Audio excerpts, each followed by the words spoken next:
এটা আয়োজনে আছে বাংলাদেশ জামাত ইসলামী। এই নামটা বললে আমাদের অনেকের কলিজা ভরে যায়।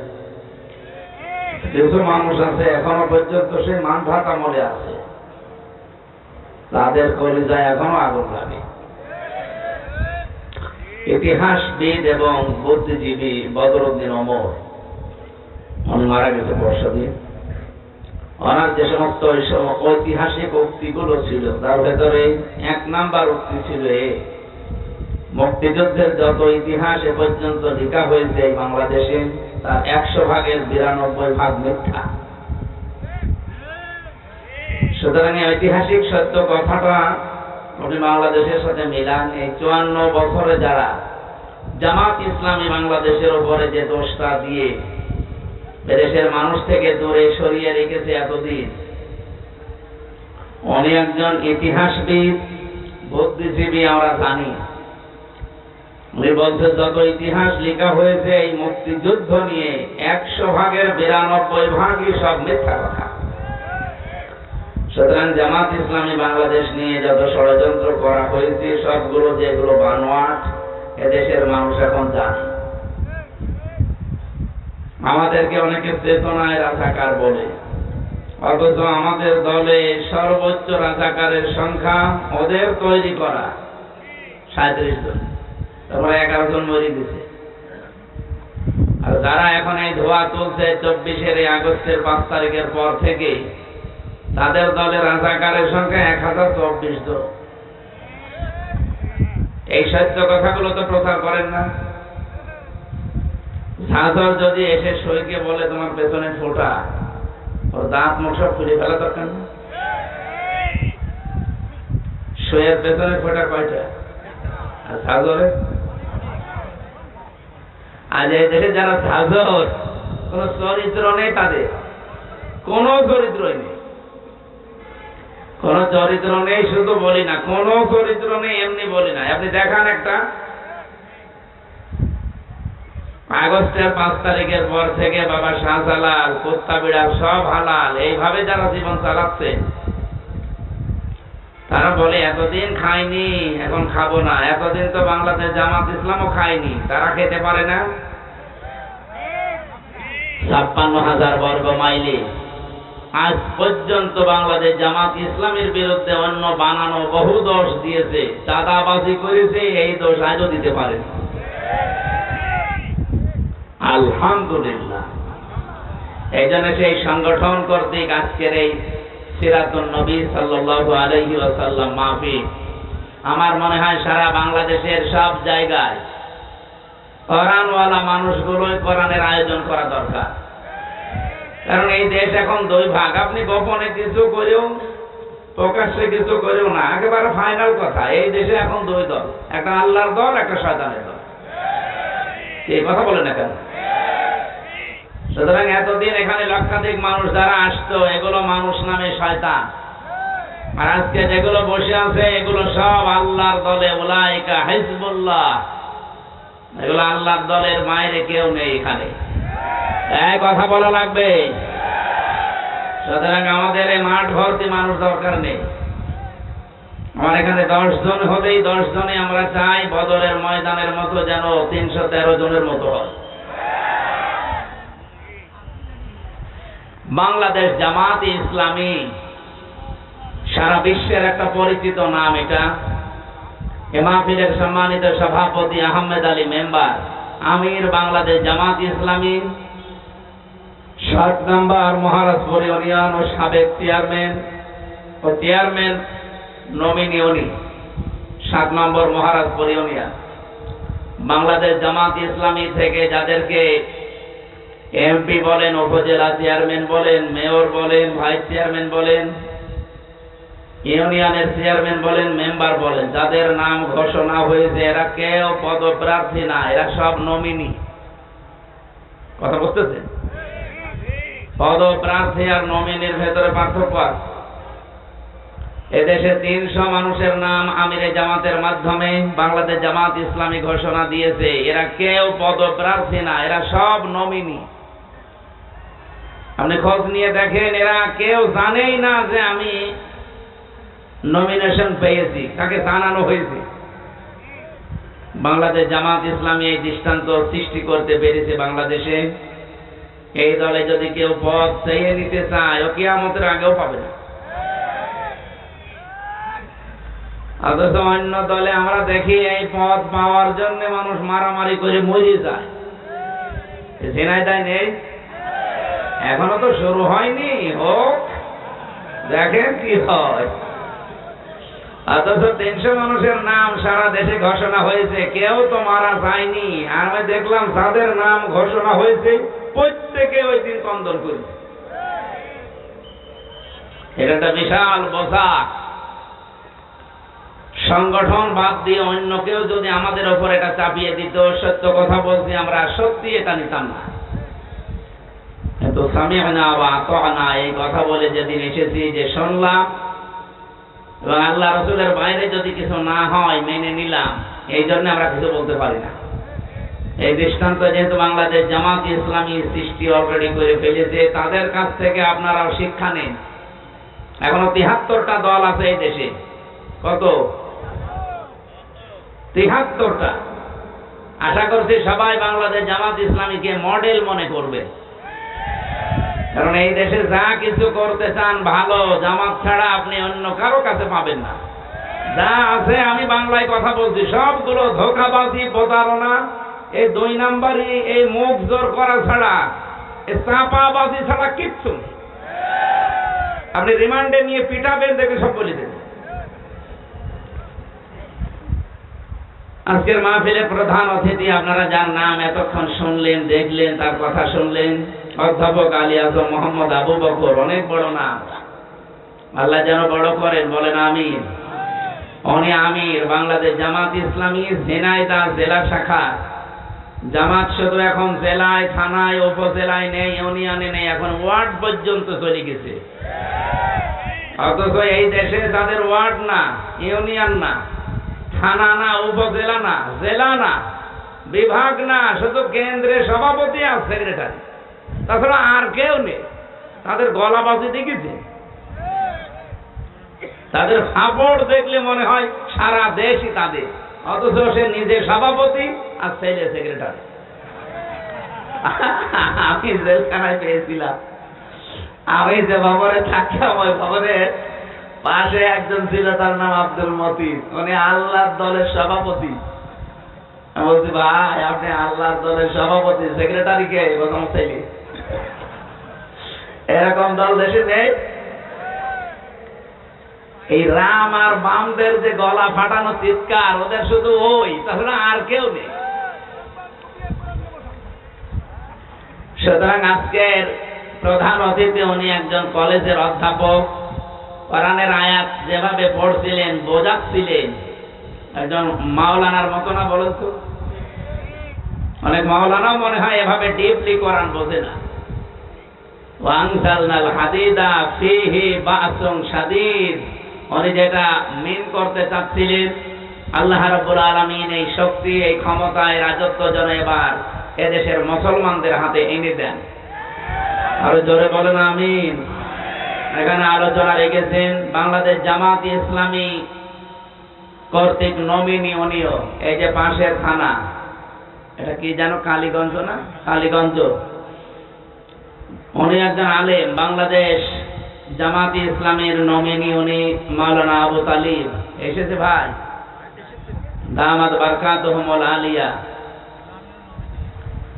এখানে বিশেষ আলোচক যিনি, আপনাদের এই জেলার কৃতি সন্তান, শ্রদ্ধাভাজন বড় ভাই, আমার বিশ্ববিদ্যালয়ের ডক্টর মাওলানা হাবিবুর রহমান। উনি আমির বাংলাদেশ জামাত ইসলামী ঝিনাইদহ সদর উপজেলা, সাবেক উপজেলা চেয়ারম্যান না? চেয়ারম্যান, আগামীতে যেন চেয়ারম্যান হয় ইনশাআল্লাহ। এই সমস্ত মানুষগুলো চেয়ারম্যান, মেয়র, এমপি যদি হয়, এদের এই টাকা এদিক থেকে এদিকে যাবে না। তো বাকি যাদেরকে তো দেখলাম, যারা এখন এই যে গলা ফাটাচ্ছে, ওরা বারবার 5 বার চ্যাম্পিয়ন হয়েছে। মানুষ তো খেলাধুলা করে চ্যাম্পিয়ন হয়, আর তারা দুর্নীতিতে। তারা যদি এখন আবার গলা উঁচু করে কথা বলে, গলা কেটে ফেলা দরকার না? আমার আজকের আলোচনার বিষয়টা আমি আগে বলে দিচ্ছি। আমি এভাবে সাজিয়েছি কোরআনের এই আয়াত দিয়ে, আমি তাফসীর থেকে এগুলো বানিয়েছি। সাবধান, কার আদর্শ অনুসরণ করছেন, যেহেতু সিরাত মাহফিল। আলোচনার বিষয় কি বললাম? সাবধান। এরপর একটা আশ্চর্যবোধক চিহ্ন আছে। এরপরের শব্দটা হচ্ছে কার আদর্শ অনুসরণ করছেন, প্রশ্নবোধক চিহ্ন। আশা করছি এই বিষয়টা সামনে নিয়ে ঘন্টাখানেক কথা বলতে চাই। শুধু প্রসাব পায়খানা আর বিড়ি খাওয়া ছাড়া কেউ যাবেন না। না, অনেকের আবার নেশা আছে, তো খেয়ে আবার চলে আসবে। ঠিক আছে, অবশ্য ঠিক। আজিজ বিড়ি তো পাশের জেলায় তৈরি হয়। এখানে বিশেষ অতিথি অনেক মানুষের নাম দিয়েছেন আপনারা। জেলা নায়েবে আমির এসেছেন জনাব আব্দুল আলিম, জেলা সেক্রেটারি এসেছেন অধ্যাপক আব্দুল আওয়াল, মাওলানা ওলিউর রহমান, কাজী সগির আহমেদ, মাওলানা রেজাউল করিম, আলমগীর হোসেন, 17 নম্বর নলডাঙ্গা ইউনিয়ন জামাতের চেয়ারম্যান নমিনি উনি আলমগীর হোসেন ভাই। আর আপনাদের মহারাজপুর ইউনিয়নে বাংলাদেশ জামাত থেকে নমিনি হয়েছেন আমার আলম হোসেন ভাই। আলী আহমেদ, আহমদ আলী, আহমদ আলী, দামাদ বারকাতুহুমুল আলিয়া। এই ঝিনাইদা, বিশেষ করে এই জেলাতে পোরাটায় আমরা কোরআনের দাওয়াত নিয়ে আসি। আপনারা অন্য যাই মনে করেন, আমি রাজনৈতিক একটা পরিচয় বহন করি, কিন্তু কোরআন সামনে নিয়ে যখন কথা বলি, এখন আমার সামনে সবাই আমার শ্রোতা। সেই হিসাবে যাদের মাধ্যমে আসি, হাজী আরসান আলী, ওনার মাধ্যমে আসা হয় বেশি। আল্লাহ তাআলা হাজী বান্দাকেও কবুল করেন। মঞ্চে বসা ওলামা ইকরাম, সামনে বসা মুসলমান ভাইরা, পর্দার আড়ালের সম্মানিতা মা এবং বোনেরা, প্রাণ প্রিয় ঝিনাইদাবাসী, দরবারে ইলাহিতে এই গুরুত্বপূর্ণ সময়ে, রাতের বেলা, রবিউল আউয়াল মাসে শুকরিয়া তান সকলে বলেন আলহামদুলিল্লাহ। পৃথিবীর মানুষকে আল্লাহ 4টা জিনিস দিতে পারলে খুশি। এদিকে দেখা। পৃথিবীর মানুষকে আল্লাহ 4টা জিনিস দিতে পারলে উনি খুশি, কিন্তু মানুষ এই 4টা পেলে নারাজ হয়ে যায়। আল্লাহ খুশি দিতে পেরে, মানুষ নিতে পেরে খুশি না বেজা? বেজা। এটা মুসলিম শরীফের হাদিস। নবীজি বলেন, 1 নম্বরে আল্লাহ যদি কারো ঘরে কন্যা সন্তান দিতে পারে আল্লাহ খুশি হয়। কিন্তু আমরা যারা দুনিয়াতে আছি, সে যেই হোক, প্রাথমিকভাবে কন্যা পেলেই মানুষ নারাজ। এই যে মেয়ে হলে মানুষ নারাজ হয়ে যায়, এই স্বভাব কোনো মুসলমানের না, কোনো ইমানদারের না। ওয়া ইযা বুশিরা আহাদুহুম বিল উনসা যাল্লা ওয়াজহুহু মুসওয়াদ্দান ওয়া হুয়া কাযীম। সূরা নাহলের ভেতরে এসেছে, আল্লাহ বলেন, যখন আপনি কন্যা হয়েছে সংবাদ দেবেন, কাফের যারা, তাদের মুখ কালো হয়ে যাবে। তাহলে কন্যা হয়েছে কথা বললে মুখ কালো হয় কাদের? আর বাংলাদেশে কালো হয় কাদের?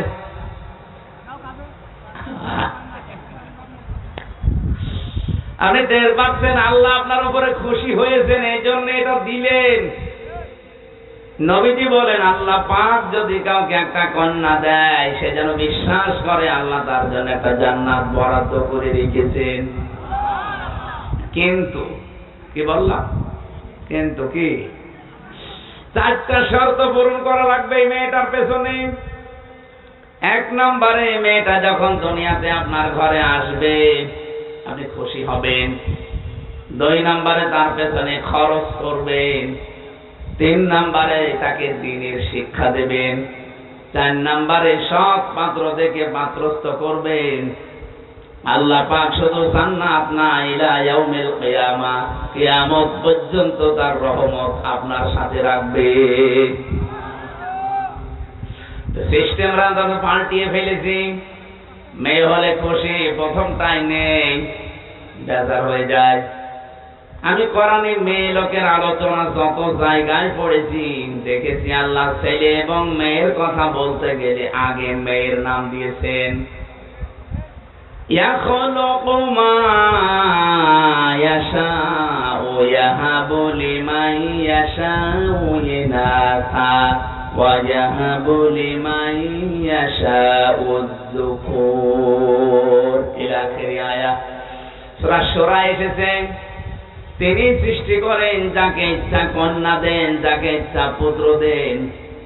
আপনি চিন্তা করে দেখেন, আল্লাহ আয়াত শুরু করার প্রথমেই মেয়ে লোকের নাম নিলেন।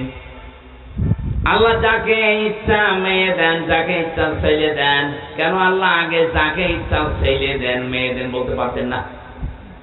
মুফাসসির বলেন আল্লাহ মেয়ের নাম আগে নিয়েছে এই জন্য আল্লাহ পাক নিজেই মেয়েদের পক্ষে। বলেন সুবহানাল্লাহ। বিশ্বনবী জানিয়েছেন, এই পৃথিবী আমার কাছে কিছুই ভালো লাগে না, তিনটা জিনিস আমার কাছে প্রিয়, ভালো লাগে, পছন্দ হয়। 1 নম্বরে নামাজ, 2 নম্বরে সুগন্ধি, 3 নম্বরে মেয়ে মানুষ। এখানে মেয়ে লোক বলতে গিয়ে নবী ইমরাতি একালে টান দিয়েছেন। মেয়েদের ভেতরে আমার কাছে ভালো লাগে, পছন্দ হয়, মায়া লাগে আমার নিজের স্ত্রী। আমাদের কাছে অনেকের নামাজ ভালো লাগে, অনেকের কাছে সুগন্ধি ভালো লাগে, অনেকের কাছে স্ত্রীও ভালো লাগে, নিজেরটা ছাড়া অন্যেরটা। নাউজুবিল্লাহ। মানে যে পরকীয়া প্রেম হচ্ছে কি এমনি হয়?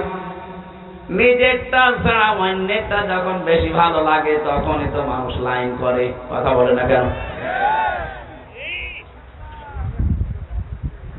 এলাকায় আছে কিনা জানি না, যদি থাকে এই মুহূর্তে আপনি তওবা করা লাগবে। যারা এরকম লাইনে আছেন এই মুহূর্তে এটা বাদ দেওয়া লাগবে, নয়তো আস্তে আস্তে আপনার চেহারার যে এর ভেতরে যে নূর আল্লাহ দিয়েছে, যারা পরকীয়া প্রেমে লিপ্ত থাকে তাদের চেহারার নূর নষ্ট হয়ে যায়। 2 নম্বরে তাদের রিজকের বরকত আল্লাহ কমিয়ে দেয়। 3 নাম্বার, এই লোকটা যখন মারা যাবে ঈমান পাবে না, বেঈমান হয়ে মরবে। এত বড় ভয়ঙ্কর কথাগুলো শোনার পরে কারা এই পাপ ছেড়ে দিতে রাজি আছেন? হাত তোলেন তো। 2 হাত তুলেছো তুমি, দাড়িওয়ালা মানুষ। লজ্জা থাকা দরকার। কার সাথে লাইন আছে জিজ্ঞেস করেন তো? মনে হয় ভাবির সাথে লাইন আছে। না না, আমি হাসির জন্য বলি না। আমি 1 হাত তুলতে পারছেন তাও হালকা, ও 2 হাত দিয়েছে এইভাবে।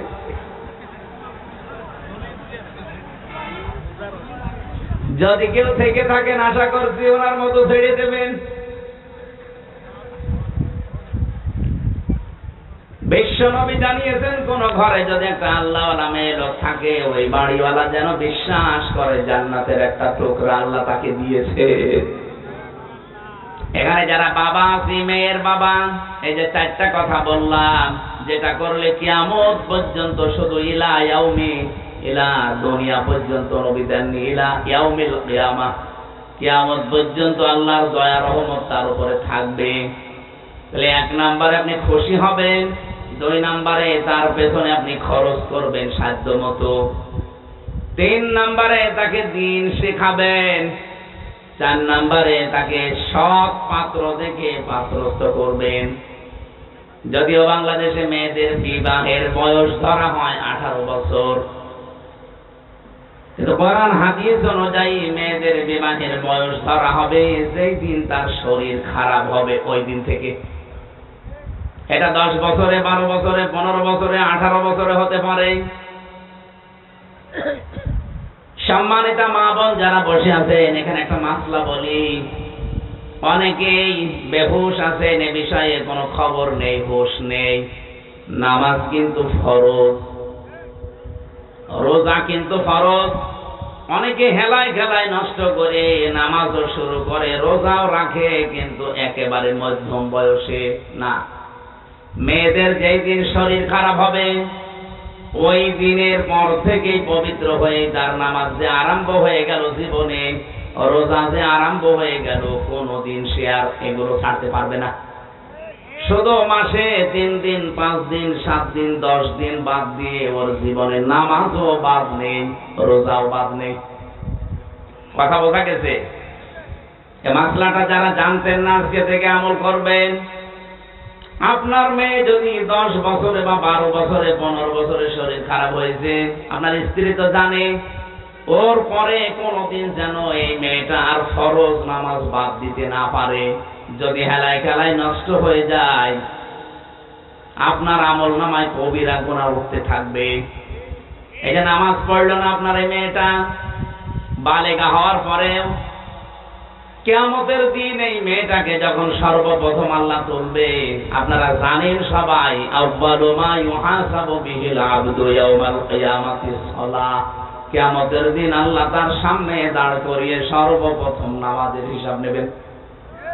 এই মেয়েটাকে যখন জিজ্ঞাসা করবে, তোমার শরীর খারাপ হয়েছিল 13 বছর বয়সে, আর নামাজ আরম্ভ করেছো 20 বছর বয়সে, এই 7টা বছর যে নামাজ পড়ো নাই, কার আন্ডারে ছিলে? এই মেয়েটার সঙ্গে দ্বিধায় ওই দিন কিন্তু আপনার দোষ দেবে। কথা বলেন না কেন? নির্দ্বিধায় বলবে, ওয়াকালাল্লাযীনা কাফারু রাব্বানা আরিনাল্লাযাইনি আযাল্লানা মিনাল জিন্নি ওয়াল ইনস নাজআলুহুমা তাহতা আকদামিনা লিয়াকুনা মিনাল আসফালিন। সূরা হামিম শাদ্দার 29 নম্বর আয়াতে এসেছে, রব্বুল আলামিন বলেন, কাফেরেরা ওই দিন বলবে, রব্বানা, হে আমাদের প্রতিপালক, আরিনা, আমাদেরকে দেখান, আযাল্লানা মিনাল জিন্নি ওয়াল ইনস, ওই সমস্ত জিন আর মানুষদের যারা দুনিয়াতে আমাদেরকে পথভ্রষ্ট করেছিল, তারা নিজেরা হেদায়ের উপরে চলতো, আমাদেরকে চালাতো না, ওদেরকে ডাক দেন। এখানে ডাক দেন বলতে ডাক দেওয়া হবে সর্বপ্রথম তার গার্জিয়ান, মা আর বাবা, বড় ভাই, এদেরকে। রাব্বুল আলামিন ব্যাখ্যা দিচ্ছেন নিজে কিভাবে কি করবে জানো। এই সন্তানটা মাকে আর বাবাকে দেখার পরে বলবে, কাছে আসেন। নাজআলহুমা তাহতা আকদামিনা, আল্লাহ কদম দিতে পারতেন, আকদাম বহু বচন দিয়েছেন। আপনার এই আদরের মেয়েটা, আপনার আদরের ছেলে আপনাকে ডাক দিয়ে নিচে ফেলবে আর মুখের উপরে জোড়া লাথি দেবে। আপনার মেয়ের বয়স এখন 17 বছর। আমার জাদু ঘুমাচ্ছে, ঘুমা করে, নামাজে দরকার নেই এখন, অথচ এই জাদুই আপনার মুখে জোড়া লাথি মারবে। আমি এটা বানালাম না, বলেন? এখানে হাজারো মানুষ আমরা এরকম চরিত্রের আছি। বহু মানুষ আমি জানি, ছেলেকে মেয়েকে মহব্বতে ভালোবাসায় ফজরের নামাজে ডাকতে চায় না, এমনকি এমন বউ আছে ডাক দিলে আবার রাগ করে না। অতটুকু মানুষের আবার নামাজ দিয়েও ঘুমাচ্ছে, ঘুমাক, সকালে প্রাইভেট আছে, প্রাইভেটে আগে হয়ে গেল।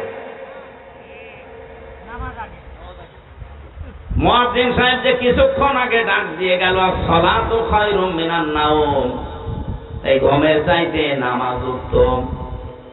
মুয়াজ্জিন কি বলেছেন সালাতু খায়রুম মিনাল প্রাইভেট? বলেছে? আপনি কোন কারণে ঘুমাচ্ছেন? আশা করছি যাদের নেই আপনি খোঁজ নেবেন। যদি আপনি দেখেন আপনার স্ত্রীর কাছ থেকে খোঁজ খবর নিয়ে যে আপনার মেয়ে অন্তত এখন 15 বছর, 14 বছর থেকে তার শরীর খারাপ আরম্ভ হয়েছে, কোনো ছাড় নেই, নামাজ তাকে পড়তেই হবে।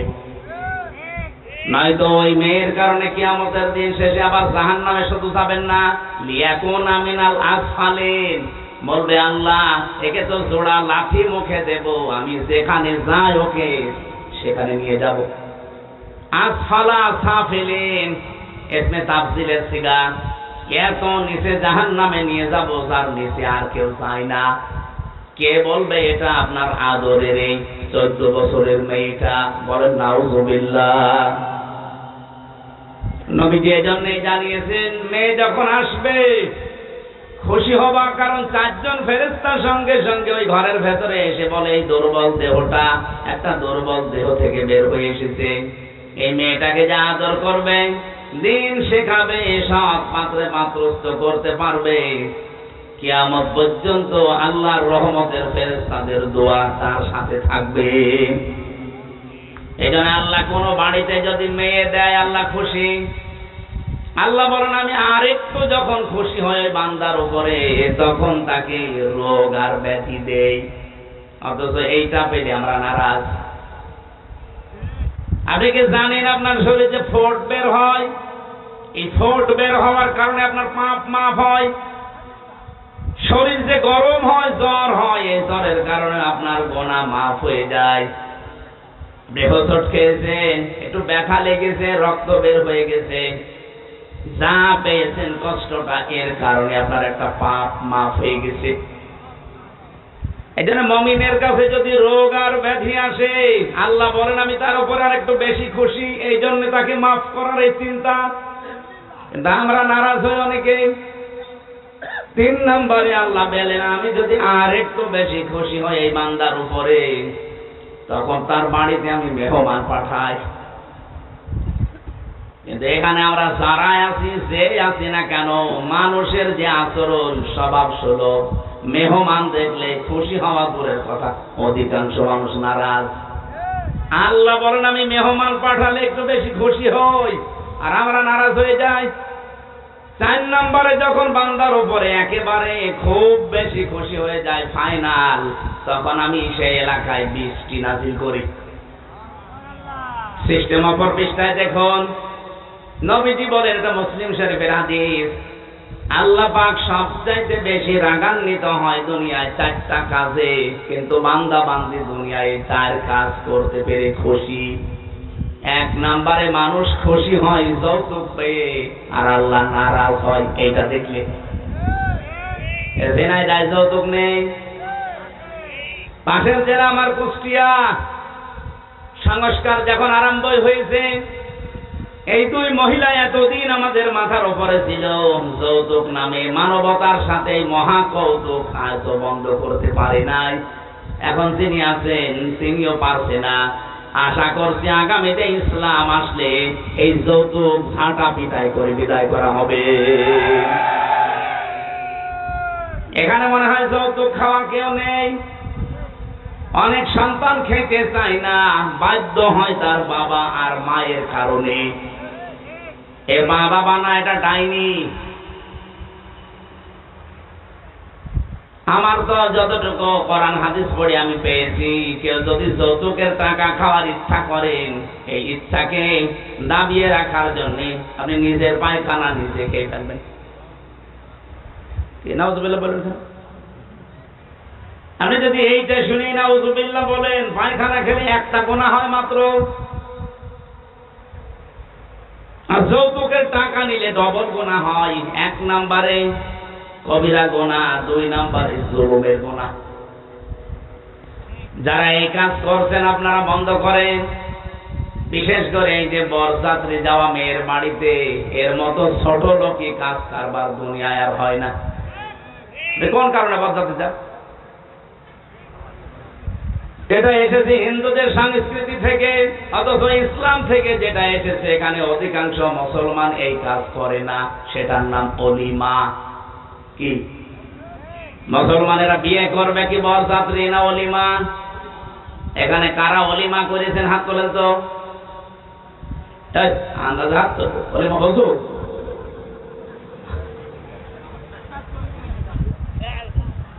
না, এই যে হাত তুলেছে এর কি এখনো বিয়ে হয়েছে নাকি অলিমা বোঝো? অলিমা কি ছেলের বাড়ি হয় না মেয়ের বাড়ি? হ্যাঁ, আর বরযাত্রী নিয়ে যায় কার বাড়ি? যেহেতু ইসলামে এটা নেই, আজকে থেকে এই সংস্কার ঝিনাইদহ জেলা থেকে আরম্ভ হবে ইনশাআল্লাহ। এটা বাকি 63 জেলায় ছড়িয়ে যাবে, এটা রেকর্ড হচ্ছে। আমরা আজকে থেকে এই মুহূর্তে সিদ্ধান্ত নিয়ে নিলাম, জীবনে কোনোদিন আর বরযাত্রীর দাওয়াত পেয়ে যাব না। কারা যাবেন না হাত তোলেন তো বরযাত্রীর জীবনে? আর অনেকে হাত তুলছে না।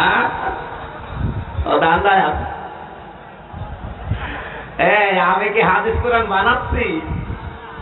আপনি যদি কোরআনের কথা হাদিসের কথা শুনেও না মানে, আপনার এখানে আসার দরকার কি? বলেন, আপনাকে বলা লাগবে? জীবনে কোনোদিন আর বরযাত্রী খাইতে যাব না, দাওয়াত পেলেও যাব না, বলবো না অলিমা দাওয়াত দেন যাবো।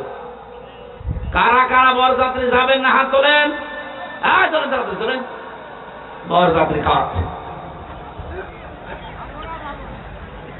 বারবার এত করে বলছি কারণ আছে, কারণ আমার 3টা মেয়ে ছেলে নেই, আমার কথা লাগবে না। না যদি আমি বানিয়ে বলছি না, এটা হাদিস কোরআন, কিন্তু আমরা মেনে নিতে চাই। ভাই আল্লাহ আমাকে দেয়নি ছেলে, মেয়ে দিয়েছে, কিন্তু যৌতুকের টাকা নেওয়া। আল্লাহ পাক বলেন আমি যদি আর একটু বেশি রেগে যাই কারো উপরে,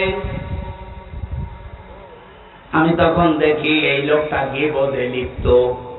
তার মানে আল্লাহ পাক বেশি রেগে যান মানুষকে গীবত করতে দেখলে।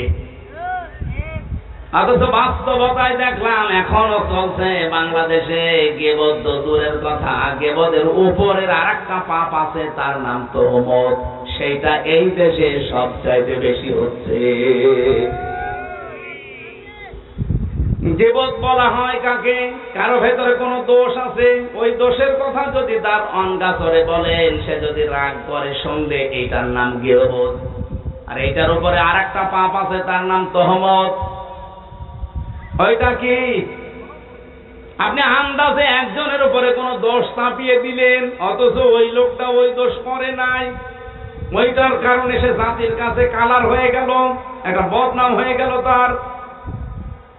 এরকম দোষ তো দেশে নেই। এই যে নির্বাচন চলছে ডাকসুতে, এমন এমন দোষ এক একজনের উপরে দিচ্ছে এক একজন, অথচ ওই দোষ তার ভেতরে নেই। শুধু রাজনৈতিক প্রতিহিংসার কারণে এই দোষগুলো অনেকের উপরে চাপানো হচ্ছে। কোরআনে কারীম জানিয়েছে, ওয়ামাই ইয়াকসিবে খাতিয়াতান আও ইসমান সুম্মা ইয়ারমি বিহি বারিআন ফাকাদ ইহতামালা বুহতানা ওয়া ইসমান মুবিনা। সূরা নিসা 112 নম্বর আয়াতে আছে, রব্বুল আলামিন বলেন, দুনিয়ায় বহু মানুষ এমন আছে নিজে অন্যায় করে, নিজে অপরাধমূলক কাজগুলো করে বেড়ায়, আর এই কাজটা যখন হয়ে যায় তখন একটা নিরপরাধ মানুষের উপরে দোষটা চাপিয়ে নিজে সাধু সাজে। এটা সবচাইতে বেশি করছে, এখন আমি নাম নিলাম না, সেই লোক কে?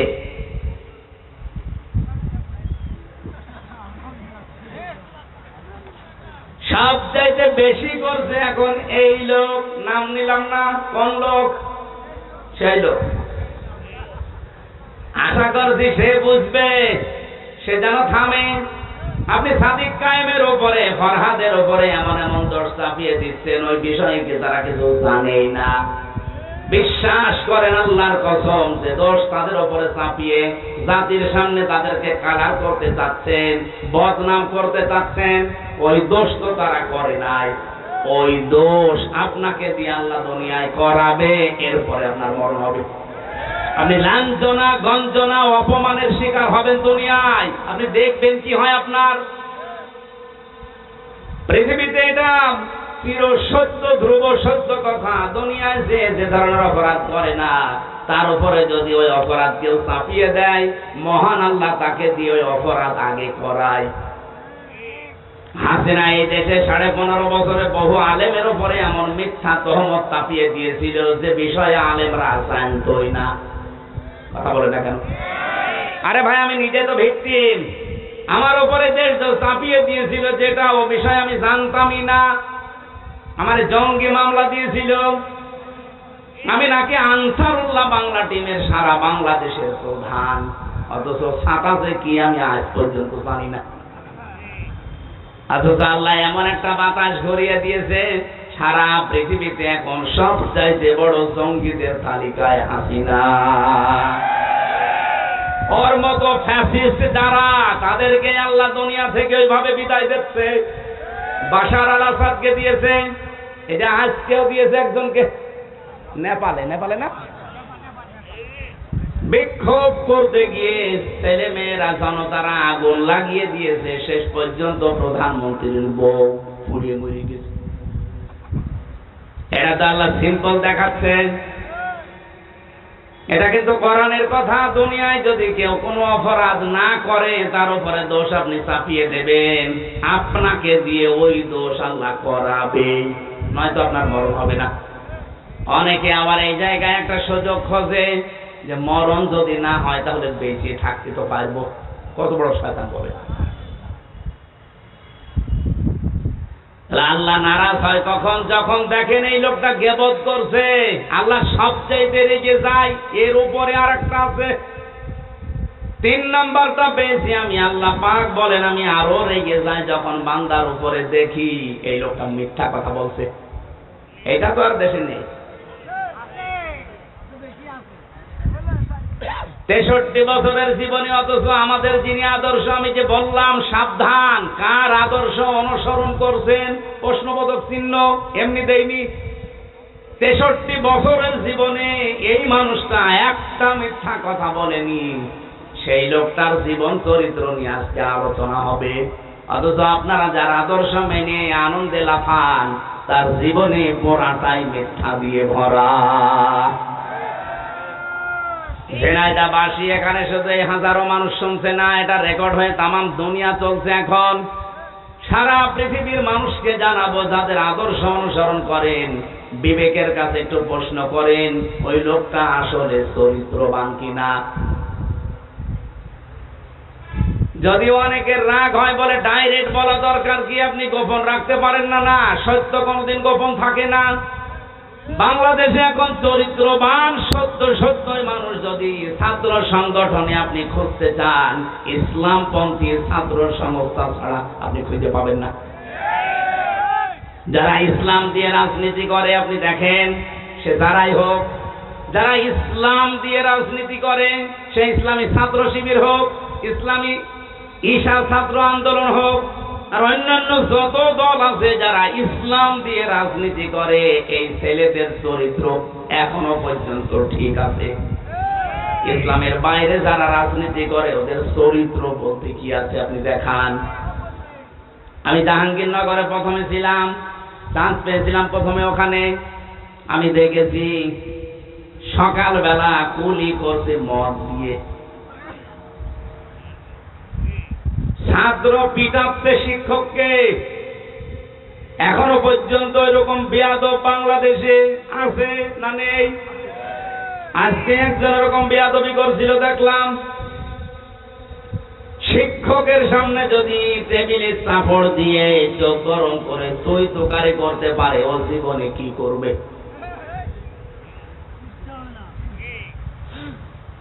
আমাদের ইমাম, যিনি ইমাম আবু হানিফা রহমতুল্লাহ আলাইহি, এমনিতে এত বড় হননি।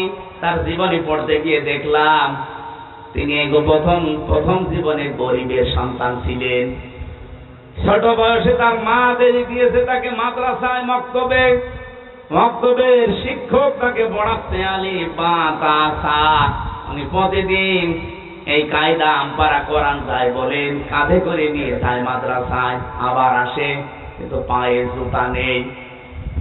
শিক্ষক একদিন ডাক দিয়ে বলছে জুতা, বলছে ওস্তাদ জুতা কেনার পয়সা টাকা আমার কাছে নেই। আমার মাও গরিব মানুষ। ওস্তাদ শেষ পর্যন্ত তার মাথার টুপিটা তাকে দিয়েছে, মাথায় টুপি লাগিয়ে দিয়েছে। পরের দিন আবার এসে দেখে খালি পায়। মাথা তো খালি ছিল, টুপি নাই, দিলাম তোরে আমি আর কি দেব। শেষে ওস্তাদ একটা ছিঁড়া স্যান্ডেল ছিল, জুতা চামড়ার, বলছে এটা নিয়ে যা, তোর যখন কিছু নেই এইটা পাই দিয়ে অন্তত আসবি। আল্লাহর বান্দা নোমান বিন সাবেত, যাকে আমরা ইমাম আবু হানিফা রহমতুল্লাহ আলাইহি বলি, বাড়িতে যাবার পরে তিনি পানি গরম করার পরে ওর ভেতরে ওই চামড়ার মোজা ছেড়ে দিয়েছে। জুতাটা ছেড়ে দেওয়ার পরে গরম পানিতে ওই যে মাঝখান থেকে যে চামড়াটা বের হয়, সতীর মতো দেখতে, চামড়ার মতো, ওইটা দিয়ে উনি সেলাই করেছে, মাকে দিয়ে উনি টুপি বানিয়েছে। পরের দিন যখন আসে তাকে খালি পায়। ওস্তাদ রেগে গেছে, তোরে দিলাম আমি স্যান্ডেল বা জুতা, পায়ে না দিয়ে খালি পায় কেন? ইমাম আবু হানিফা কেঁদে ফেলেছে, ডাক দিয়ে বলে, ওস্তাদ আপনার পায়ে দেওয়া জিনিস আমি পায়ে দেবো কি করে? আমি নিজে আমার মাকে দিয়ে পানি গরম করি, ওইটা এই যে কাপড়টা মাঝখানে ছিল ওইটা আমি এখন এই যে সেলাই করে টুপি বানিয়ে ফেলেছি। এলেম এমনি আসে আপনার কাছে? আমার এই ছোট্ট জীবনে আমি দেখেছি ওস্তাদ ওযু করছে, শিক্ষক ছাত্র পায়ে পানি ঢেলে দিচ্ছে, বয়স 7 বছর। আমি এইটাও দেখেছি বিশ্ববিদ্যালয়ে শিক্ষক ক্লাস নিচ্ছে, ছাত্র জুতা দিয়ে পিটাচ্ছে, বলছে শালা করে মেরেই ফেলবো। বাকিটা বললাম না। ছাত্র তো এইটাও ওইটাও, একটা মানুষ হচ্ছে আর একটা জানোয়ার হয়ে গেছে। জানোয়ার যেন আরো তৈরি হয়, সেজন্য গোপন ষড়যন্ত্রের ফাঁদ অনেকে বিছিয়েছে। এই জন্য ক্লাস 1 থেকে 5 পর্যন্ত গানের মাস্টার নিয়েছে, কিন্তু মাওলানা নেয়নি। আমরা চাই আগামী থেকে ডক্টর মোহাম্মদ ইউনূস আপনি যেই কয়দিনই আছেন একটা কিছু করে যান, যেন আপনি অমর হয়ে থাকতে পারেন। ফেব্রুয়ারির 12 তারিখে বলেছেন যে নির্বাচন দিয়ে আপনি বিদায় নেবেন, নেন, কিন্তু এমন একটা কাজ আপনি 92% মুসলমানের দেশে করে যান, এই দেশে আগামীতে কিয়ামত পর্যন্ত যত সন্তান আসবে তারা 5 পর্যন্ত পড়লেই যেন আলেম হয়ে যায়। একজন করে আলেম শিক্ষক নিয়োগ দেওয়ার পক্ষে আপনারা নেই? বলেন বলেন, দাবি আছে কার কার? এই দাবিটা আমার সাথে হাত তোলেন তো, লিল্লাহে তাকবীর। এটা শুধু ঝিনাইদহবাসীর দাবি না, সারা বাংলাদেশের 18 কোটি মানুষ, দল মত জাতি বর্ণ ধর্ম নির্বিশেষে সবার আহ্বান এটা। আশা করছে ডক্টর ইউনূস যাদের দায়িত্ব নিয়েছে তারা যেন পাস বুঝতে পারে। এটা একটা গভীর ষড়যন্ত্র। গানের মাস্টার নিয়োগ দিলেন, সেখানে টাকা লাগবে না। শরীর চর্চার মাস্টার নিয়োগ দিয়েছেন, টাকা লাগবে না। মুসলমানদের টাকা দিয়ে আপনি বেতন দেবেন গান শেখাতে, নাচ শেখাতে, শরীর চর্চা করতে। এই মুসলমানদের টাকা দিয়ে একজন আলেমকে রাখার ক্ষমতা আপনার হয় না। এমনিতেও মাস্টার্সে পড়ে শিক্ষক পিটাবে। আজকে এই গয়েশ চন্দ্র, কি ওর নাম, গয়েশ চন্দ্র, হ্যাঁ, গণেশ, এই গণেশের বাচ্চা গণেশ আজকে যা করেছে একজন শিক্ষকের সামনে, এটা কোন ছাত্রের আচরণ হতে পারে না। এর আচরণ যদি এই হয়, ওর সামনে কি করবে ওর চোখ মুখ দেখে জাতি বুঝে ফেলেছে। আশা করব আপনারা একটা মাজলুম দল যারা সর্বোচ্চ দায়িত্বে আছেন, এরকম বেয়াদব গুলোকে ঘাড়ে ধাক্কা দিয়ে বের করে দিন।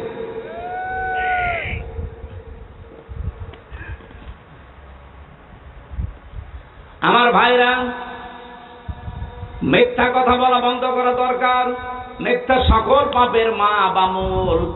নবীজি বলেন, আল্লাহ যদি একেবারে সর্বশেষ ফাইনাল রেগে যায় কারো উপরে, যে লোকটা সুদ খায়, জেনায় যায়, সুদ নেই, আর ব্যাংকের মাধ্যমে ওগুলো তো আছে। এমনকি এই গ্রাম এলাকায় দেখি টাকা ছেড়ে রাখে, টাকা আসে, 1000 টাকা দিয়ে রাখে, 100 টাকা করে বেশি দেয়।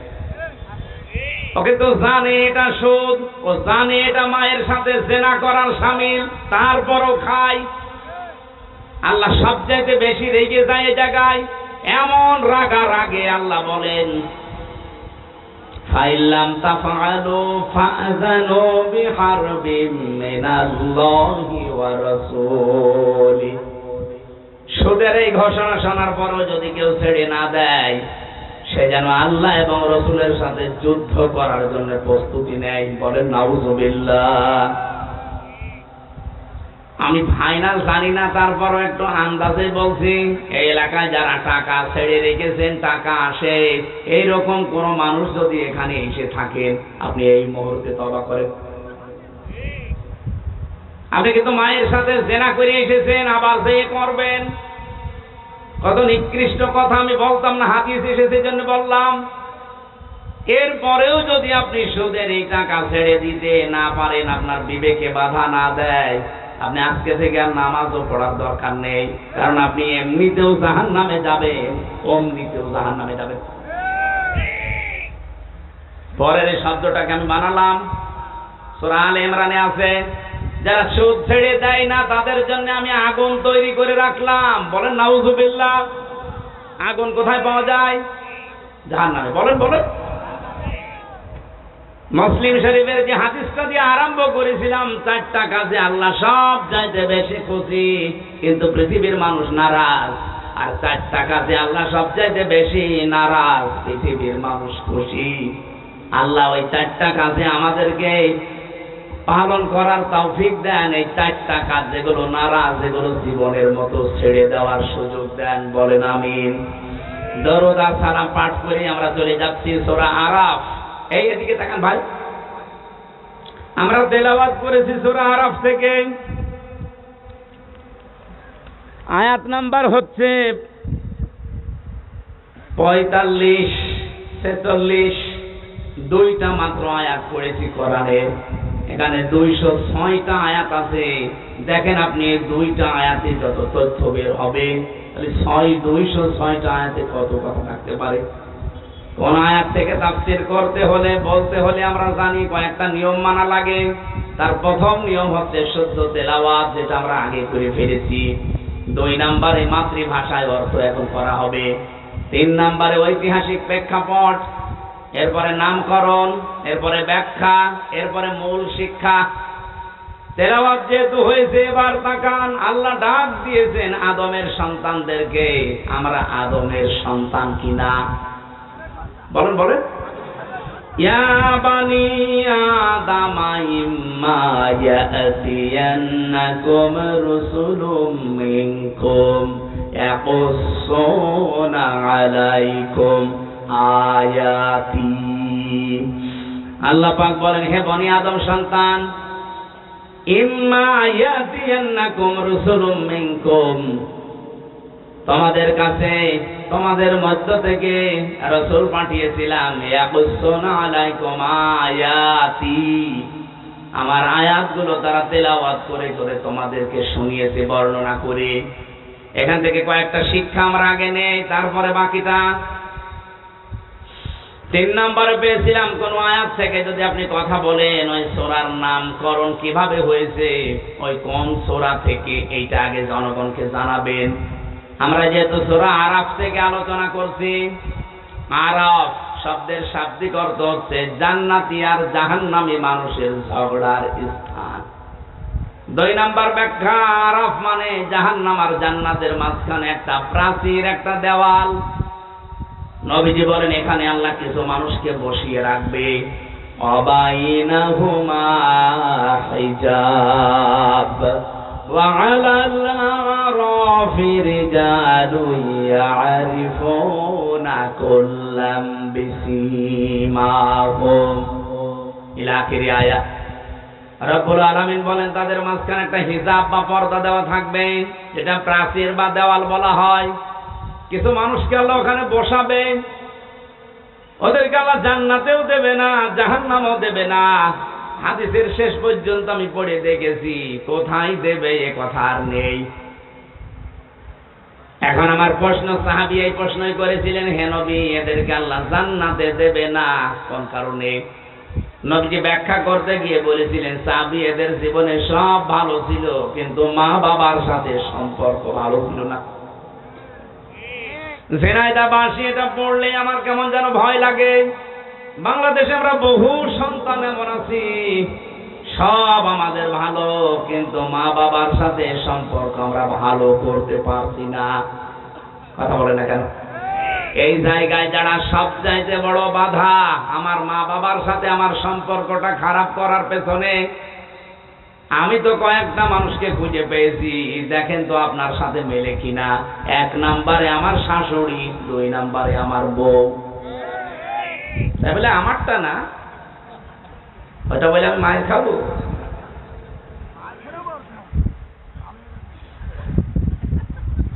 সেদিন একটা বৃদ্ধাশ্রমে ঢুকেছিলাম, ওই যে নীলফামারী কিশোরগঞ্জ থানায়। ঢোকার পরে আমাকে বলছে, হুজুর দেখেন তো, যে দেখি এই পাশে 25 জন মা, এই পাশে 25 জন বাবা বসে আছে। আমার দেখে হাউমাউ করে সব কাঁদতেছে, যার কাছে যায় সেই হাত ধরে কাঁদে। বয়স হয়ে গেছে প্রায় 70, 80, 90 এরকম।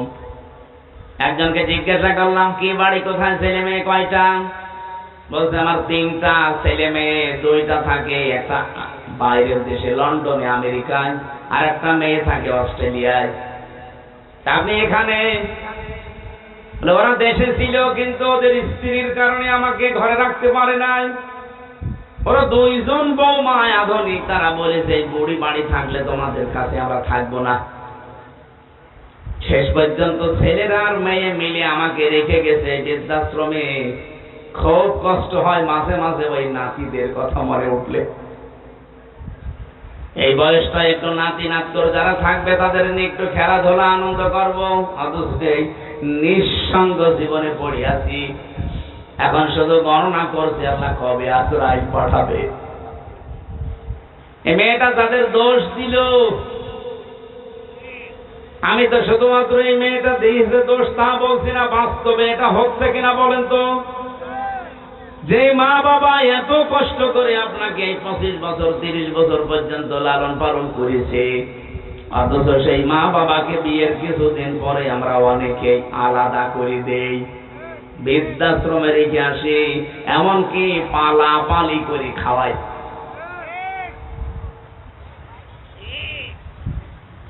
একজন মায়ের পেটে 22টা সন্তান, এতগুলো সন্তান তার পেট থেকে বের হয়, এতটুকু পেটে 22টা সন্তানের জায়গা হয়েছিল, অথচ এই মা এই 22টা সন্তানের বাড়িতে এখন 3 দিন 7 দিন করে পালা করে খায়।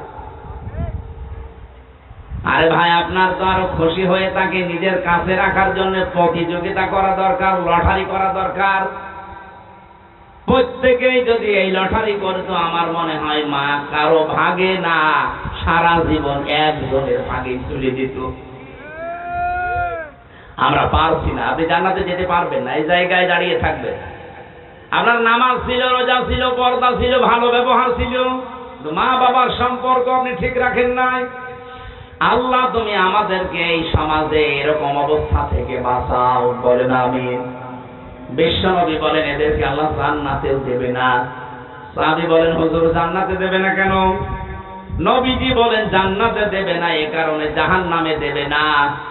এরা সব কিছু হয়তো কম বেশি অনেক কিছু দুনিয়ায় করেছে, একটা কাজ তাদের জীবনে অ্যাক্টিভ ভাবে ছিল, তারা ইসলামকে প্রতিষ্ঠা করার জন্য আন্দোলন করত। আজ বাংলাদেশ জামাত ইসলামী যেটা করছে, ইসলামকে প্রতিষ্ঠা করার জন্য না শুধু ক্ষমতায় যাওয়ার জন্য? আপনি যত উল্টাপাল্টা চিন্তা করেন, আপনি খারাপ, তাই আপনার চিন্তাও খারাপ। কিন্তু যারা অ্যাক্টিভ জামাত ইসলামী বাংলাদেশে যোগ দিয়েছে, কসম আল্লাহর, এরাও যদি মনে করে না একমাত্র শুধুমাত্র কেবলমাত্র আমার ক্ষমতায় দরকার, ক্ষমতা দরকার আমার এই জন্যে আমি এই চেয়ারে বসে ভালো কাজে আঞ্জাম দিতে চাই। কারণ আমি এতদিন দেখেছি এখানে যারা বসেছে, এখানে অবৈধ কাজই বেশি হয়েছে, দুর্নীতি বেশি হয়েছে। কিন্তু কয়েকটা মানুষকে তো দেখলাম যারা চেয়ার পাওয়ার পরেও নির্ভেজাল ছিল। মাওলানা মতিউর রহমান নিজামী, কথা বলেন। আমরা তো এই জন্যই চাচ্ছি, এই সমাজটাকে যদি এখনো পরিবর্তন করতে চান, ইসলামকে আজ জায়গা মতো পৌঁছিয়ে দেওয়া লাগবে। কোরআন শরীফে সবচেয়ে বেশি যে আয়াতটা আমরা পড়ি, জানি, শুনি, তার নাম তা'মুরুনা বিল মা'রুফ তানহাউনা আনিল মুনকার। আল্লাহ বলেন ভালো কাজে আদেশ দাও, অন্যায় কাজে নিষেধ করো না। এটা বাংলা অর্থ হয়নি। তা'মুরুনা বিল মা'রুফ, তোমরা আদেশ করবা পরিচিত কাজের,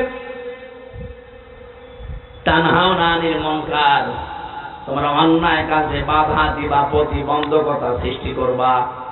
বাংলার মুসলমানেরা কথা বললে শুধু রাজনীতি মনে হয় আপনার কাছে, কথা বললে আপনার কাছে ধান্দাবাজি মনে হয়। বলেন তো 54 বছরে ভালো কাজ বলেন, পরিচিত কাজ বলেন, যেগুলো এগুলো কি আদেশের জায়গায় আছে? নেই। এটা অনুরোধের জায়গায় আমরা নিয়েছি। এটা যদি আদেশের জায়গায় রাখতাম, আল্লাহর কসম এই দেশে কেউ চাঁদাবাজি করে টিকে থাকতে পারতো না। এই জন্য আহ্বান জানাচ্ছি, আশার সঞ্চার করতে চাই, যদি চাঁদাবাজ মুক্ত দেশ চান, যদি আগামীতে মিথ্যা মামলা মিথ্যা সাক্ষী নিয়ে সারা জীবন জেলে থাকতে না চান, যা করেছেন ফিরে আসেন। বাংলাদেশ জামাত ইসলামীর পতাকা তলে ফিরে এসে দিনকে আজ বিজয় করে জায়গা মতো পৌঁছিয়ে দেন। কোনো দিন এই দেশে মিথ্যা মামলা মিথ্যা সাক্ষী আপনার বিপক্ষে আর কেউ দেবে না। আমি গ্যারান্টি দিচ্ছি দেবে না। আপনি ইসলামকে জায়গা মতো একটু পৌঁছিয়ে দেন।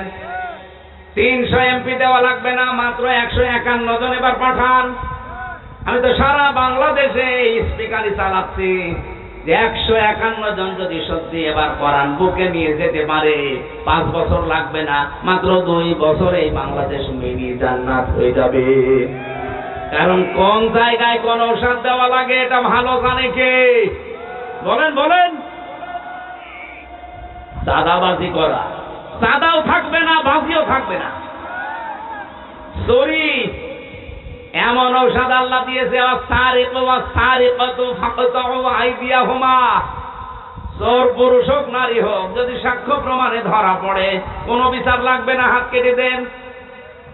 এ বাংলাদেশে চোর মুক্তই করতে পারে না। কেউ বলে আমি চোরের খনি পেয়েছি। চোর মুক্ত বাংলাদেশ তৈরি করার জন্য একটা ফর্মুলা শুধু আমরা প্রয়োগ করব সামনে। বাংলাদেশে 5 বছর না, 2 দিনে চোর মুক্ত হয়ে যাবে। কারণ কোন জায়গায় দুর্বলতা, কোন ঔষধ দেওয়া লাগবে এটা ভালো জানে কে? বলেন তো। আহ্বান জানাচ্ছি, যদি নিরাপদ পৃথিবী পেতে চান, নিরাপত্তার সাথে বসবাস করে দুনিয়ার জীবন ত্যাগ করতে চান, আসেন আমরা এবার সব ভুলে ইসলামকে জায়গা মতো পৌঁছিয়ে দেই। যদি দিতে না পারেন আর নিরাপদে থাকতে পারবেন না, আপনিও ওলিউল্লাহ মুকাদ্দাসের মতো গুম হয়ে যাবেন। হ্যাঁ, কথা বলেন না কেন? ব্যারিস্টার আরমানের মতো গুম হয়ে থাকবেন 8 বছর, আমান আজমির মতো 10 বছর গুম হয়ে থাকবেন। সামনে পরিবেশ কিন্তু আসবে যদি ইসলাম না যায়। শুধু ঠিক করে পর্যন্ত শেষ করে দেবেন না। এবার ময়দান আসতেছে, হয় বদরের ময়দান নাই উহুদের ময়দান। বদরের ময়দানে যুদ্ধ হয়েছিল নিজের আপন বাবার সাথে, আপন ছেলের, জামাইয়ের সাথে স্ত্রীর। এই কথা বলেন না কেন? এবারও সেই যুদ্ধের ময়দান আসতেছে শুধু ইসলামের জন্য। এবার দেখবেন আপনার বাবা আপনার বিরুদ্ধে চলে যেতে পারে, আপনার বউ আপনার বিরুদ্ধে চলে যেতে পারে, কিন্তু আমরা এবার ময়দানকে বদরের ময়দান মনে করব ইনশাআল্লাহ।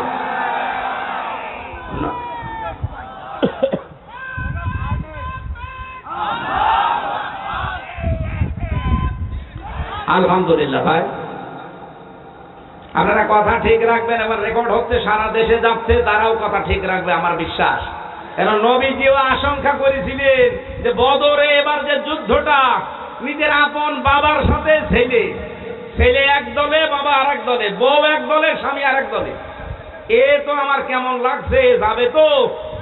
সাহাবায়ে কেরাম ঠিক ওইভাবে গিয়েছিলেন, মাত্র 313 জন। আল্লাহ বিজয় দেয়নি? বলেন। হ্যাঁ, হয়তো কিছু মানুষকে আল্লাহ শাহাদত বরণ করিয়েছে।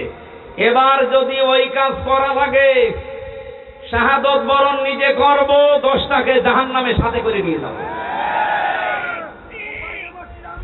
এই জন্য আগামীতে যে ভোট যুদ্ধ আসতেছে, আমরা আগেই বলে ফেলেছি, এটা শুধু ভোট না, এটা ভোট যুদ্ধ। যুদ্ধের ময়দানে কেউ যেমন সূরা কিরাত পড়ে যায় না, জিনিসপত্র নিয়ে যায়, সাজসজ্জা সজ্জিত হয়ে যায়। আগামী থেকে এই ভোট যুদ্ধে যদি আমরা বিজয়ী হতে না পারি, এখন তো আর কি অবস্থায় আছেন, 100 গুণ খারাপ অবস্থা অপেক্ষা করছে। আমি আজকে ঝিনাইদহ শহরে বলছিলাম, অনেক আলেম পর্যন্ত এখনো পর্যন্ত অ্যাক্টিভ না। বলছে না, যদি ইসলাম না আসে তখন আমার ইমামতের কি হবে? আপনি ইমামতি নিয়ে আসেন। আর আপনার এইরকম আশঙ্কা তৈরি হয় কেন যে এবার ইসলাম আসবে না? একটা ছেলে যদি এলাকায় বলে বেড়ায় যে আমার বাবার সম্পদ আমি পাই কি না পাই, তাহলে মানুষ তারে পাগল করবে না? যে তোর বাবার সম্পদ তুই পাবি না, মানে এলাকার মানুষ পাবে? এই দেশ হচ্ছে মুসলমানদের, 92% মানুষ এখানে মুসলমান। কোরআনের আইন এবার জারি হবে না, মানে হতেই হবে ইনশাআল্লাহ। কেউ হীনমন্যতায় ভুগবেন না, কেউ দুর্বল হবেন না, ভয় পাবেন না। ইসলাম এবার ক্ষমতায় যাবে। আপনি দেখেন না ডাকসুর নির্বাচন, একজন পেয়েছে 17,000 ভোট আর একজন পেয়েছে 3,000 ভোট।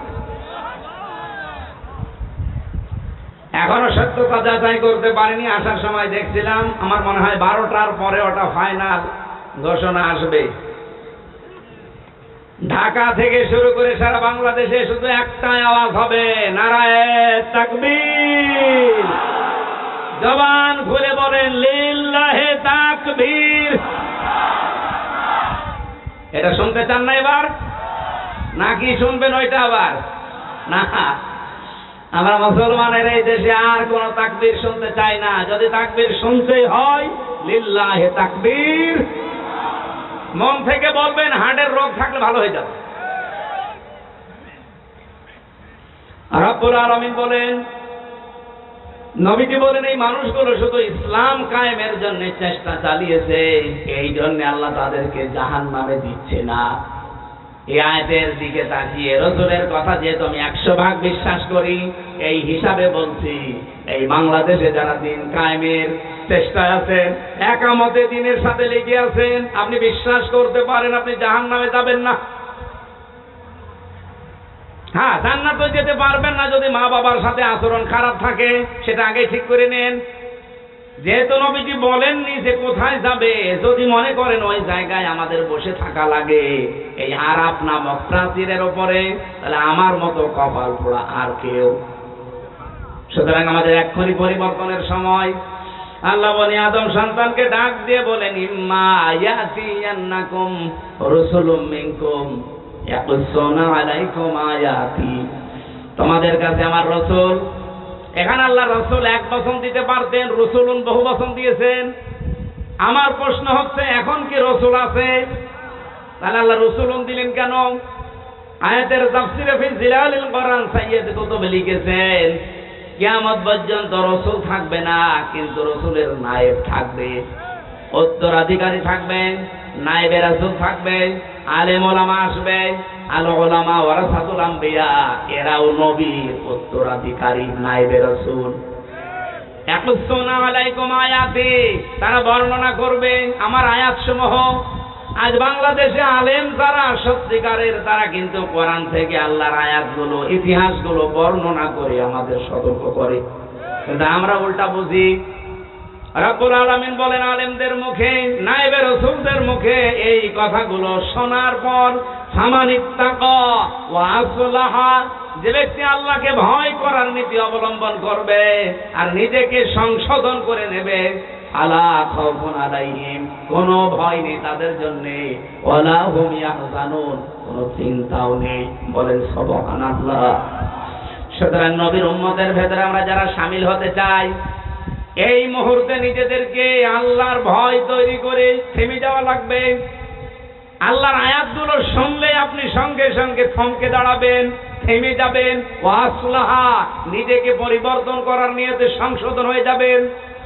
নবীজির হাদিস পড়েছিলাম, কুল্লু উম্মতি ইয়াদখুলুনাল জান্নাহ, আমার প্রতিটি উম্মত জান্নাতে যাবে, ইল্লা মান আবা, শুধু আবা বাদ দিয়ে। সাহাবী প্রশ্ন করলেন, মান হিয়া আবা, আবা কি? নবীজি বললেন, মান আতাআনি দাখালাল জান্নাহ, যে ব্যক্তি আমার অনুসরণ করে চলবে পূর্ণাঙ্গ জীবনে, এই লোকটা আমার সাথে জান্নাতি। অমান আসানি ফাকাদ আবা, আর যারা আমার কথা শোনার পর আমার অবাধ্য হয়ে যাবে, পরিবারে আমার অবাধ্য, সমাজে আমার অবাধ্য, রাষ্ট্রে আমার অবাধ্য, রাজনীতিতে অবাধ্য, সব জায়গায় যখন অবাধ্যতা পাওয়া যাবে, ফাকাদ আবা, ওই লোকটাই অস্বীকারী, ওই লোকটাই জাহান্নামী। বলেন নাউজুবিল্লাহ। এত নাম ধরে ধরে, এত সতর্ক করার পরেও যদি কোনো মানুষের বিবেকে ধাক্কা না লাগে, আমার তো মনে হয় এখন আর কোরআন শরীফ, বুখারী শরীফ, মুসলিম শরীফ দিয়ে হবে না। এ জাতির জন্য এখন বুখারী শরীফ লাগবে। আশা করছি আপনাদের বিবেক খুলবে। আপনি এখন থেকেই নিজেকে সংশোধন করার জন্য এই মুহূর্তে সিদ্ধান্ত নেন। দুনিয়া কিন্তু পুরোটা ধোঁকা, একেবারে বাস্তব বলছি। পুরা জীবনের পুরাটা আমার আল্লাহ কোরআনে তুলে ধরেছেন, ইয়ালামু আন্নামাল হায়াতুদ দুনিয়া লাইবু ওয়া লাহবু ওয়া তাফাখুরুম বাইনাকুম ওয়া তাকাসুরুম ফিল আমওয়ালি ওয়াল আওলাদ। হে দুনিয়ার মানুষেরা, ভালো করে জেনে রাখো, পৃথিবীর জমিন পুরাটাই ধোঁকা। স্ত্রী আপনাকে ভালোবাসে, কে বলেছে? আল্লাহ বলছেন না, এটা ধোঁকা। আপনার পরীক্ষা করার জন্য একটু মরার ভান করে থাকেন। আপনি যদি মরার ভান করে মনে করেন মরে গেছে, শ্বাস নিঃশ্বাস একটু কম নেবেন, আপনার স্ত্রীকে যদি এলাকার মানুষেরা বোঝায় যে ছাতা মরে গেছে, মরে তো গেছে, এখন বাইরে না দিয়ে তুমি যে খাটে আছো খাটের নিচে গর্ত করে মাটি দেওয়া হবে। আল্লাহর কসম, বাংলাদেশে কোনো বউ রাজি হবে? এই তো আমি এটা সবচেয়ে বেশি বুঝেছি এবং বিশ্বাস করি জেলখানায় যাওয়ার পর। আমি জানি যে এগুলো পুরাটা ধোঁকা, কারণ এই নির্জন জীবনে একা একা 3টা বছর যখন রাতের বেলা থাকতাম, ভাবতাম যে আল্লাহর এই আয়াত কত সত্য।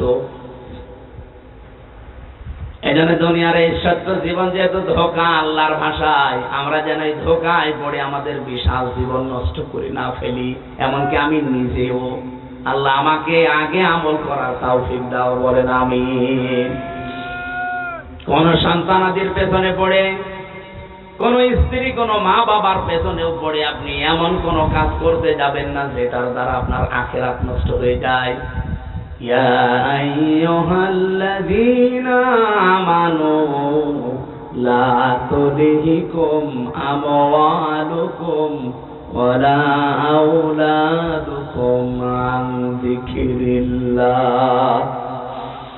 এই ইমানদার বলে যারা দাবি করো তাদেরকে বলছি, সন্তানাদি আর সম্পদাদি এগুলো যদি তোমাদেরকে আল্লাহর বিধান থেকে, তার জিকির থেকে, স্মরণ থেকে দূরে সরিয়ে দেয়, আমাইয়া ফাল যালিকা ফাউলাইকা হুমুল খাসিরুন, যারা এরূপ করবে আল্লাহ বলেন এরাই ক্ষতিগ্রস্ত। বলেন নাউযুবিল্লাহ।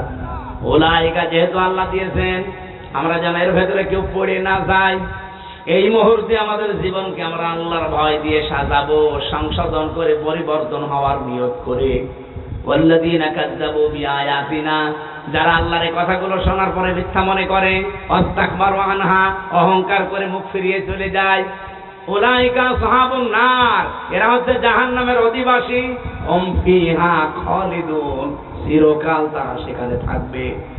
এরপরে আল্লাহ ঘোষণা দিয়েছেন, উলাইকা ফামান আযলামু মিম্মান ইফতারা আলাল্লাহি কাযিবান আও কাযযাবা বিআয়াতি। পৃথিবীতে বড় জালেম ওইটা, যে লোকটা আল্লাহর উপরে এমন দোষ চাপিয়ে দেয়, মিম্মান ইফতারা আলাল্লাহি কাযিবান আও কাযযাবা বিআয়াতি, আল্লাহ সম্পর্কে এমন কথা ধারণা করে, বলে বা মিথ্যা প্রতিপন্ন করে তার আয়াতকে। উলাইকা ইয়ানালুহুম নাসিবুহুম মিনাল কিতাব, নির্ধারিত বিধান থেকে তার কাছে কিন্তু তার ভাগ্যে যা লেখা আছে পৌঁছিয়ে যাবে।